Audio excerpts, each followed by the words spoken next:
Welcome back to Vice Grip Lodge. So previously, you know that we're wanting to set something out here on this property to kind of use a couple weeks out of the year as a cabin, so to speak. And boy, did we find something good. And it was cheap.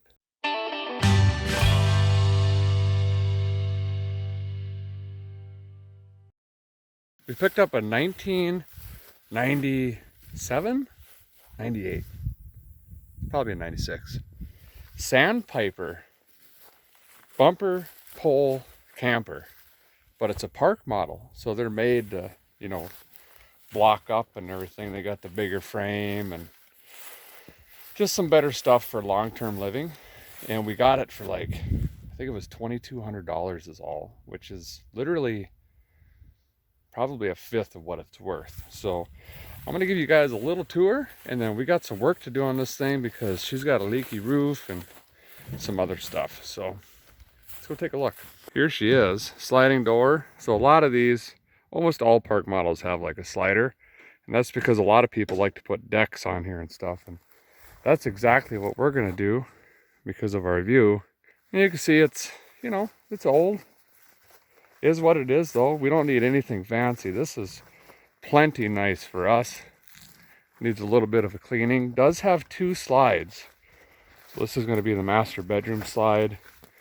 And then there's another slide. I'll probably just jump inside and show you that. The roof is leaking, and then we're probably also going to recalc the sides here because I don't think I'm going to get to it this summer. So we're basically already getting it ready for the coming winter. Wheels rusting through. Very 90s inside. Let me get the key. We got this thing so cheap through a family friend. My cousin's uncle. I think that's right. Something like that. There's the other slide for the living area. And then this used to have bunks, but one was taken down. But I got the key here. Let's jump in and take a look at this beautiful rig. What a beaut. Whoop, that just fell down. Hardwood floors. Put in, I don't know, amateurly-ish. That's not a word. It is now. But that's okay. Has a smaller fridge. Usually park models have the bigger fridge, but that's okay. Nice big pantry in here. That's a lot of cold snacks and ramen noodles. That folds down to a bed. Of course, this pulls out to a bed as well. And then up front here, little table dinette, I was told. I don't know if that's a thing, but that folds down into a bed as well. This used to be bunk beds, and they took one section out here for just some storage, I think. And we'll probably rebuild that bunk bed. So we've got 3 boys, so they can all come up here, and then we can... No, I'm kidding. Probably not. Plenty of space, so I think it's 38 feet. Tiny little bathtub. Rest area there. Exit door for the master. And it's got a king size bed, which is great because I'm a Sasquatch and need plenty of room. Guy can set up here and do some editing and stuff, and there's enough room for 8 shirts. What else do you need? That's plenty.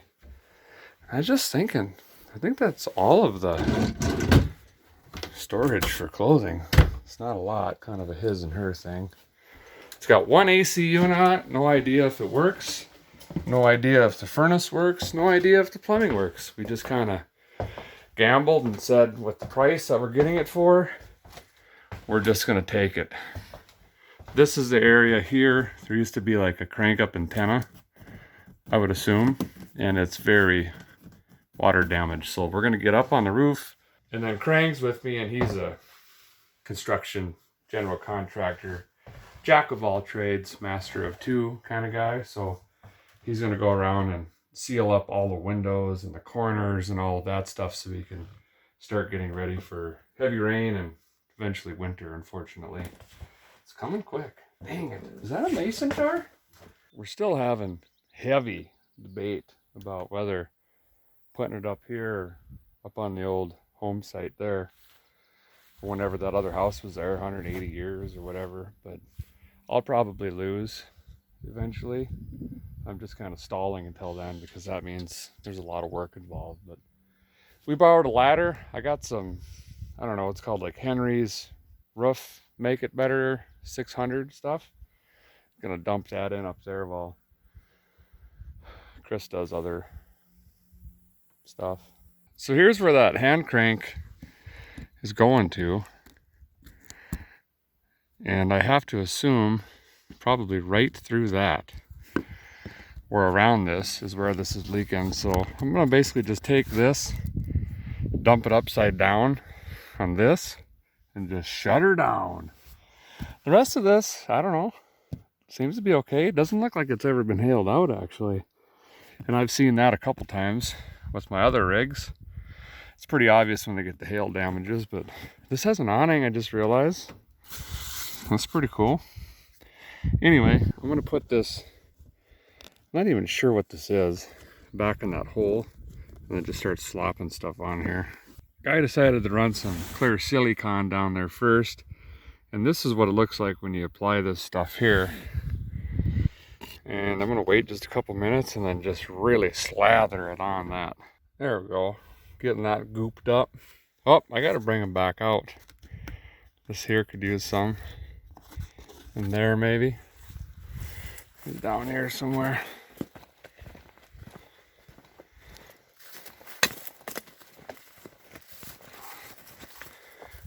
Oh yeah. Can't even tell. Oh, it's brand new. Just something you gotta watch for when you get these old tin jobs. I think the new fiberglass ones don't quite do that, but it's hard to say. Is this door not shutting all the way? I think it is. Guy's gonna have to take a look at that now. There. Looks like cake frosting basically, but that ought to do the job. If it starts leaking some more, then I definitely know it's not from here.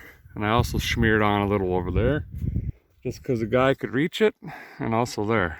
I'm gonna hit these corners too, because there's this plastic piece that shrinks up and came back, and then it exposes screws in here. So working in these corners. By the way, the old timer that had this thing somehow hit every corner of the roof and drug 3 of the 4 corners on stuff. This is the only one that isn't smashed in. Oh, by the way, this tipped, and now I'm painting with my hand, basically. That's fine. But that's what it looks like there, and that shrinks up. So I'm gonna come over here and do the same thing. And then I gotta look back on that slide out on the master. There's some water damage, so I might have to get up in that corner and smear some stuff on there. Well, I did these corners up here too, because it's a little bit of the same thing, and I don't know what I'm doing, and I'm making a big mess, but I've used almost this whole gallon, so something's happening. And I did that thing too, and drew some stuff up there. These guys are supervising, doing good. But I think that's probably it for whatever this is. Elastomeric. Celador Blanco Elastomeric Perotecos. Also just accidentally found out that this stuff fixes bullet holes with ease. Look at this. Gone. 3 of them. Look at over here. Look at this big one right here. What bullet hole? Well, I mean, let me get a coat in here now. Just wait. Hold on now. Well, there we go. I mean, this is clearly a replacement for Bondo. This thing's looking pretty good. Gonna have the most waterproof car in North Dakota. This one needs a little bit of wiring and tires. I think we can get her fired up again. Here's a tough one. I think if we come in high, then just see, boom. Since she's gonna be set up for a little bit, we're gonna do some anti-rodent stuff. So we got this juice spray. That looks pretty good. I've used it a lot. And just go around all the nooks and crannies and stuff like that, and you just ease her in. By the way, see that giant frame? It's a little bit bigger than your typical on these park models, and that's so you can block these up, and then they're nice and solid. But anywho's, get this stuff, just spray it in everywhere. Got a half dozen cans like this, and then I got some pellets here. I'm just gonna shake this. You know, we're gonna set up a perimeter, that's what I'm saying. Sprinkle them all in here, and definitely keep them away from this Ford Courier over here. Those two mufflers over there are worth more than about anything. We were looking at this heater. Look at this thing. Tommy's gonna take this up to the shop, I think, but this is how many BTU? 1,000,000? Well, that does it for fixing on that for today. We'll keep you posted as we figure out finally where we're gonna set her up.